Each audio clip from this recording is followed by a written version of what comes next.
കൂട്ടുകാരെ, മഹത്തായ ഒരു ചരിത്ര ഭൂമിയിലേക്ക് നാം കാൽ വയ്ക്കുകയാണ്. മധ്യകാല രാജവംശം ആയിരുന്ന കുത്തുബ് ഷാഹി സുൽത്താൻമാരുടെ കേന്ദ്രമായിരുന്ന ഗോൽക്കൊണ്ട ഫോർട്ടിലേക്കാണ് നാം ഇപ്പോൾ പ്രവേശിക്കുന്നത്. തെലങ്കാനയിലെ ഹൈദരാബാദ് ജില്ലയിലാണ് ഈ കോട്ട. അതിഗംഭീരമായ ഈ കോട്ട 11-ാം നൂറ്റാണ്ടിൽ നിർമ്മിക്കപ്പെട്ടതാണ്. ഇവിടെ ആദ്യമായി ഒരു കോട്ട നിർമ്മിക്കുന്നത് കാകതീയ രാജവംശമാണ്. കൊണ്ടപ്പള്ളി കോട്ടയുടെ മാതൃകയാണ് ഇവിടെ സ്വീകരിച്ചിരിക്കുന്നത്. 120 മീറ്റർ ഉയരമുള്ള ഒരു കരിങ്കൽ കുന്നിലാണ് ഈ കോട്ട നിർമ്മിക്കപ്പെട്ടിരിക്കുന്നത്.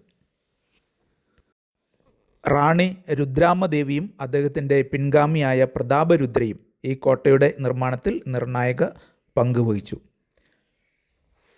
പിന്നീടാണ് ഈ കോട്ട കുത്തുബ് ഷാഹി രാജവംശത്തിന് കീഴിൽ വരുന്നത്. ഗോൽക്കൊണ്ട കേന്ദ്രമാക്കി ഹൈദരാബാദ് ഭരിച്ച കുത്തുബ് ഷാഹി രാജവംശം കോട്ടയ്ക്ക് ഇന്ന് കാണുന്ന രൂപം നൽകി. ഹൈദരാബാദ് നഗരത്തിൻ്റെ പടിഞ്ഞാറ് ഭാഗത്തായിട്ടാണ് ഈ കോട്ട സ്ഥിതി ചെയ്യുന്നത്. ഹുസൈൻ സാഗർ തടാകത്തിൽ നിന്ന് 9 കിലോമീറ്ററോളം ദൂരത്തിലാണ് ഈ കോട്ട ഉള്ളത്. ഈ കോട്ടയുടെ പുറം മതിലിന് 5 കിലോമീറ്ററോളം നീളം ഉണ്ട്. വാറങ്കൽ രാജാവിൻ്റെ ഭരണകാലത്ത് 1143 ഇവിടെ ഒരു മണ്ണുകോട്ട നിലനിന്നിരുന്നു. പിന്നീട് 14-ാം നൂറ്റാണ്ടിൽ ബംനി സുൽത്താൻമാരും 17-ാം നൂറ്റാണ്ടിൽ കുത്തുബ് ഷാഹി രാജവംശവും കോട്ടയെ കൂടുതൽ ബലപ്പെടുത്തി. കുത്തുബ് ഷാഹി രാജാക്കന്മാരുടെ തലസ്ഥാനമായിരുന്നു ഗോൽക്കൊണ്ട. അകത്തെ കോട്ടയിൽ കൊട്ടാരങ്ങളും പള്ളികളും മറ്റും നിർമ്മിക്കപ്പെട്ടിരുന്നു. കോട്ടയുടെ ഏറ്റവും ഉയർന്ന ഭാഗത്തിന് 130 മീറ്റർ വരെ ഉയരമുണ്ട്. ഇന്ത്യയിലെ ഏറ്റവും മനോഹരമായ കോട്ട സമുച്ചയങ്ങളിൽ ഒന്നാണ് ഗോൽക്കൊണ്ട കോട്ട. 11-ാം നൂറ്റാണ്ടിൻ്റെ ആരംഭം മുതൽ ഈ കോട്ടയുടെ ചരിത്രം ആരംഭിക്കുന്നുണ്ട്. ആദ്യകാലത്ത് ആട്ടിടയന്മാരുടെ കുന്ന് എന്നാണ് ഇത് അറിയപ്പെട്ടിരുന്നത്.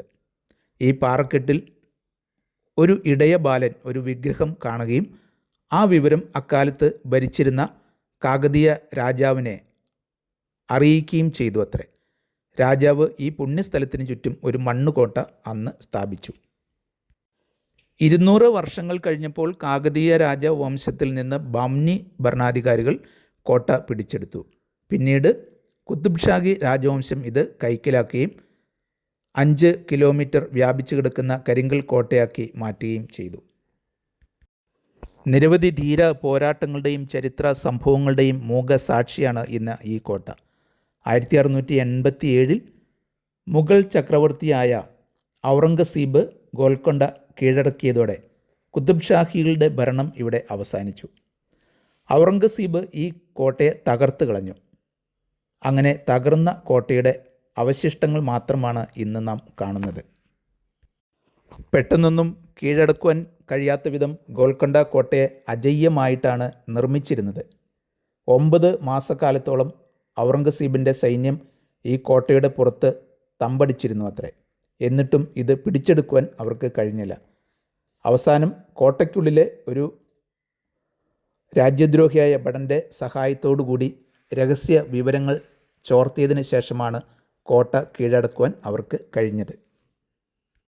ഈ കോട്ടയ്ക്ക് 8 കവാടങ്ങളുണ്ട്. കോട്ടയിൽ വലിയ ഹാളുകളും ഗ്യാലറികളും വിശ്രമ മുറികളും കുളങ്ങളും എല്ലാം നമുക്ക് കാണുവാൻ കഴിയും. കോട്ട കീഴടക്കിയ ശേഷം കോട്ടവാതിലിലൂടെ ഔറംഗസീബിൻ്റെ സൈന്യം വിജയ മാർച്ച് നടത്തുകയും ഈ കവാടത്തിന് ഫത്തേ ദർവാസ എന്ന് പേര് നൽകുകയും ചെയ്തു. കോട്ടയുടെ മുഖ്യ പ്രവേശന കവാടമായ ഫത്തേ ദർവാസ ഇന്നും ഒരു എഞ്ചിനീയറിംഗ് വിസ്മയമാണ്. കോട്ടവാതിലിൻ്റെ താഴികക്കുടത്തിന് നടുവിൽ നിന്നുകൊണ്ട് കൈകൊട്ടുന്നത് ഏകദേശം 1 കിലോമീറ്റർ ദൂരെയുള്ള കുന്നിൻ മുകളിലെ പവലിയനിൽ നിൽക്കുന്ന വ്യക്തികൾക്കും കേൾക്കാം. ഇവിടെ കാണപ്പെടുന്ന മുറികളുടെ ഒരു മൂലയിലെ ഭിത്തിയോട് ചേർന്ന് ഒരാൾ സംസാരിക്കുകയാണെങ്കിൽ അതിൻ്റെ എതിർമൂലയിൽ നിൽക്കുന്ന വ്യക്തിക്ക് നന്നായി ആ ശബ്ദം കേൾക്കുവാൻ കഴിയും. ഞങ്ങൾ ഇത് പരീക്ഷിച്ച് നോക്കി. ഇവിടെ വരുന്ന സഞ്ചാരികൾക്ക് ഇതൊരു രസകരമായ അനുഭവം ആണ് നൽകുന്നത്. സൈന്യങ്ങൾ തമ്മിൽ അപായ സൂചനകളും മറ്റ് സന്ദേശങ്ങളും നൽകുവാൻ ഇത്തരത്തിലുള്ള ശബ്ദ സംവിധാനങ്ങൾ ഉപയോഗിച്ചിരുന്നു അത്രേ. മുഹമ്മദ് കുലി കുത്തുബ് ഷാ എന്ന രാജാവിൻ്റെ ഭരണകാലത്താണ് 1575 കോട്ട പുനർനിർമ്മിക്കപ്പെടുന്നത്. കുത്തുബ് ഷാഹികളുടെയും നിസാം രാജാക്കന്മാരുടെയും വസതി കൂടിയായിരുന്നു ഈ മനോഹരമായ കൊട്ടാരം. കോട്ടമതിലിൽ 87 കൊത്തളങ്ങളും 8 കവാടങ്ങളും കാണാം. കോട്ടമതിലിന് 60 അടി ഉയരമുണ്ട്. രാജകുമാരിമാരുടെയും രാജ്ഞിമാരുടെയും മനോഹരവും വിശാലവുമായ വിശ്രമമുറികളും കോട്ടയ്ക്കുള്ളിൽ നമുക്ക് കാണുവാൻ സാധിക്കും. ലോകത്തിലെ തന്നെ ഏറ്റവും ജനപ്രിയമായ വജ്രങ്ങൾ ഇവിടെ നിന്ന് ലഭിച്ചിരുന്നു. അതിലേറ്റവും പ്രാധാന്യമർഹിക്കുന്നതാണ് കോഹിനൂർ രത്നം. ഗോൽക്കൊണ്ട വജ്രങ്ങളുടെ ഒരു വ്യാപാര കേന്ദ്രമായിരുന്നു. കോട്ടയ്ക്ക് സമീപം വജ്രഖനി ഉണ്ടായിരുന്നു. ലോകത്തിൻ്റെ നാനാ ഭാഗത്തു നിന്ന് വജ്രവ്യാപാരികൾ ഈ കോട്ടയിൽ വജ്രവ്യാപാരത്തിനായി എത്തിയിരുന്നു. ഗോൽക്കൊണ്ട കോട്ടയിൽ കോഹിനൂർ വജ്രം സൂക്ഷിച്ചിരുന്ന ഒരു നിലവറ ഉണ്ടായിരുന്നു. മറ്റ് പലതരം വജ്രങ്ങളും ഈ നിലവറയിൽ സൂക്ഷിച്ചിരുന്നു. കൊല്ലൂർ വജ്രഖനി, ഗുണ്ടൂർ ജില്ലയിലെ ഖനി, കൃഷ്ണ ജില്ലയിലെ പരിധാല വജ്രഖനി, ആറ്റുകൂർ എന്നീ ഖനികളെല്ലാം ഇവിടെ സമീപം ഉള്ളവയാണ്. ഇവിടെ നിന്നെല്ലാം വജ്രങ്ങൾ ഖനനം ചെയ്തിരുന്നു. ലോകപ്രസിദ്ധമായ കോഹിനൂർ രത്നത്തോടൊപ്പം Darya i Noor, Hope diamond, Wittelsbach Graff diamond, Princie diamond, Regent diamond എന്നിവയെല്ലാം ഈ ഖനികളിൽ നിന്ന് ലഭിച്ചവയാണ്. അക്കാലത്തെ ലോകത്തെ ഏക വജ്രഖനി ആയിരുന്നു ഇത്. വജ്രവ്യാപാരത്തിൻ്റെ വിപണി നഗരമായിരുന്നു ഗോൽക്കൊണ്ട. ഇന്നും ഹൈദരാബാദ് ദ പേൾ സിറ്റി എന്ന് അറിയപ്പെടുന്നു. സന്ദർശകർക്ക് കോട്ടയുടെ ഏറ്റവും മുകളിലേക്ക് എത്തണമെങ്കിൽ 366 പരം പടികൾ കയറണം. രാവിലെ 9 മണി മുതൽ വൈകിട്ട് 5 മണി വരെയാണ് ഈ കോട്ട തുറന്ന് പ്രവർത്തിക്കുന്നത്. 1880കളുടെ ഇംഗ്ലീഷുകാർ ഗോൽക്കൊണ്ട എന്ന വാക്കിനെ സമ്പന്നമായ ഖനി എന്ന അർത്ഥം വരുന്ന രീതിയിൽ ഉപയോഗിച്ചു തുടങ്ങി. അങ്ങനെ ഗോൽക്കൊണ്ട എന്ന വാക്ക് വിശാലമായ സമ്പത്തിൻ്റെ പര്യായമായി മാറി. 1687 വരെ ഹൈദരാബാദ് ഭരിച്ചിരുന്ന കുത്തുബ് ഷാഹി വംശങ്ങൾക്കും തുടർന്ന് മുഗൾ സാമ്രാജ്യത്തിനും 1724 മുഗൾ സാമ്രാജ്യത്തിൽ നിന്ന് സ്വാതന്ത്ര്യം ലഭിച്ച ശേഷം നിസാം ചക്രവർത്തിമാർക്കും അളവറ്റ സമ്പത്ത് നൽകിയത് ഇവിടെയുള്ള വജ്രഖനികളാണ്. 1687 ഔറംഗസീബിൻ്റെ സൈന്യം കുത്തുബ് ഷാഹി വംശത്തെ കീഴ്പ്പെടുത്തി വജ്ര തലസ്ഥാനം എന്ന് അറിയപ്പെട്ടിരുന്ന കൊല്ലൂർ ഖനി പിടിച്ചെടുത്തത്. അബുൽ ഹസൻ കുത്തുബ് ഷാ ആയിരുന്നു അന്നത്തെ ഭരണാധികാരി. 11ാം നൂറ്റാണ്ടിലാണ് ഗോൽക്കൊണ്ട കോട്ടയുടെ ഉത്ഭവം എന്ന് പറഞ്ഞല്ലോ. കാകതീയ രാജവംശത്തിലെ പ്രതാപരുദ്രനാണ് മണ്ണുകൊണ്ട് ഇവിടെ ആദ്യമായി കോട്ട നിർമ്മിക്കുന്നത്. തെലുങ്ക് ഭാഷയിൽ ഇടയന്മാരുടെ കുന്ന് എന്നർത്ഥമുള്ള ഗൊല്ലക്കൊണ്ട എന്ന വാക്കാണ് പിന്നീട് ഗോൽക്കൊണ്ടയായി മാറിയത്. 11ാം നൂറ്റാണ്ട് മുതൽ തന്നെയുള്ള അതിപുരാതനവും അതിസമ്പന്നവുമായ ഒരു നഗരമാണ്, അതിവിശാലമായ ഒരു നഗരമാണ് ഹൈദരാബാദ്. ആ പുരാതന നഗരത്തെയാണ് നാം പൂർണ്ണമായും ഇവിടെ നിന്ന് കാണുന്നത്. 1518 കുത്തുബ് ഷാഹി സാമ്രാജ്യത്തിലെ കുലി കുത്തുബ് ഷാ എന്ന ഭരണാധികാരി ഗോൽക്കൊണ്ട സുൽത്താനേറ്റ് ഇവിടെ സ്ഥാപിച്ചു. തുടർന്ന് 62 വർഷങ്ങൾ കൊണ്ടാണ് 3 കുത്തുബ് ഷാഹി ഭരണാധികാരികൾ ചേർന്ന് ഇന്ന് കാണുന്ന നിലയിൽ ഈ കോട്ട പുനർനിർമ്മിച്ചത്. ഗോൽക്കൊണ്ട ഭരിച്ചിരുന്ന രാജവംശങ്ങൾ ഇവയാണ്: കാകതീയ രാജവംശം, മസുനൂരി നായകർ, ബംനി സുൽത്താൻമാർ, കുത്തുബ് ഷാഹി രാജവംശം, മുഗൾ സാമ്രാജ്യം, ആസഫ് ജാഹി രാജവംശം. കുത്തുബ് ഷാഹി സുൽത്താൻമാരുടെ ശവകുടീരങ്ങൾ ഗോൽക്കൊണ്ടയുടെ പുറം മതിലിന് ഏകദേശം 1 കിലോമീറ്റർ വടക്കായി സ്ഥിതി ചെയ്യുന്നുണ്ട്.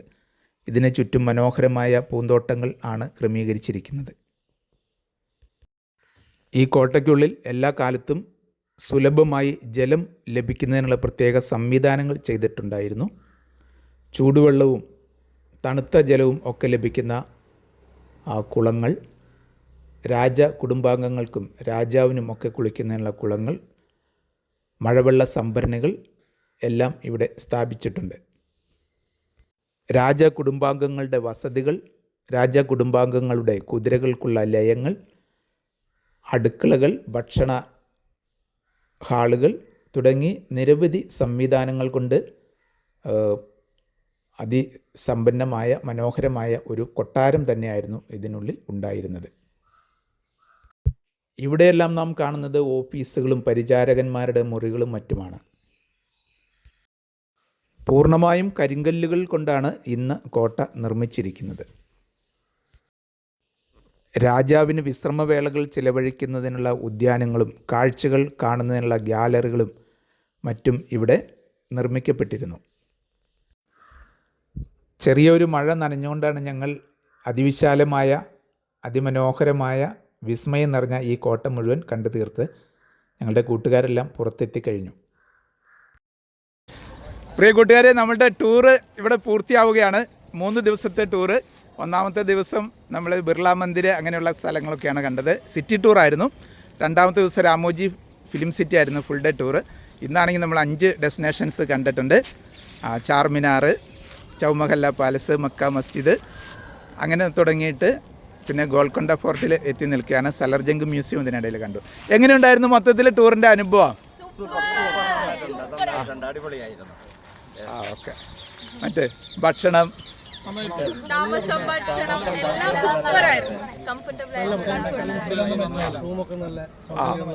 റൂമൊക്കെ എങ്ങനെയുണ്ടായിരുന്നു? എങ്ങനെയുണ്ടായിരുന്നു നിങ്ങളുടെ ഗൈഡൻസ് ഒക്കെ? എല്ലാവരും ഒരാൾ ഗൈഡ്. ഗ്ലോബൽ പ്രൗഡ് ടൂറിസത്തിന്റെ നേതൃത്വത്തില് ഇത് 3ാമത്തെ പ്രാവശ്യമാണ് ഞാൻ പോകുന്നത്. 1 ലക്ഷദ്വീപ് പോയി, ഡൽഹി, ആഗ്ര പോയി, 3 ഹൈദരാബാദ്. വളരെ പ്രത്യേകിച്ച് മധ്യസ്ഥാനത്തിൻ്റെ നേതൃത്വത്തിലുള്ള ഈ യാത്ര വളരെ അനുഭവം നിറഞ്ഞതാണ്. 3 പ്രാവശ്യം എനിക്ക് വളരെ സംതൃപ്തിയോടുകൂടിയാണ് ഞാൻ യാത്ര ചെയ്യാൻ പോകുന്നത്. ഓക്കെ. ഇപ്പോൾ നമ്മൾ യാത്ര ചെയ്ത ഈ അംഗങ്ങൾ തമ്മിൽ നല്ല ആഴത്തിലുള്ള ഒരു സ്നേഹബന്ധം ക്രിയേറ്റ് ചെയ്യപ്പെട്ടോ? തീർച്ചയായും അല്ലേ? ഓക്കെ. അതാണ് നമ്മുടെ ടൂറിൻ്റെ ഏറ്റവും വലിയ വിജയം എന്ന് പറയുന്നത്. നമ്മളൊരു കുടുംബമായി മാറുകയാണ്. മാറി. അപ്പോൾ പുതിയ പുതിയ സുഹൃത്തുക്കളെ കിട്ടുന്നു, പുതിയ ബന്ധങ്ങൾ കിട്ടുന്നു. അത് നമുക്കൊരു പോസിറ്റീവ് എനർജിയായി ക്രിയേറ്റ് ചെയ്യപ്പെടുന്നു. ഓക്കെ. അപ്പോൾ നമുക്ക് താങ്ക് യു. അപ്പോൾ നമുക്ക് അടുത്ത യാത്രയിൽ കാണാം. റെഡി അല്ലേ?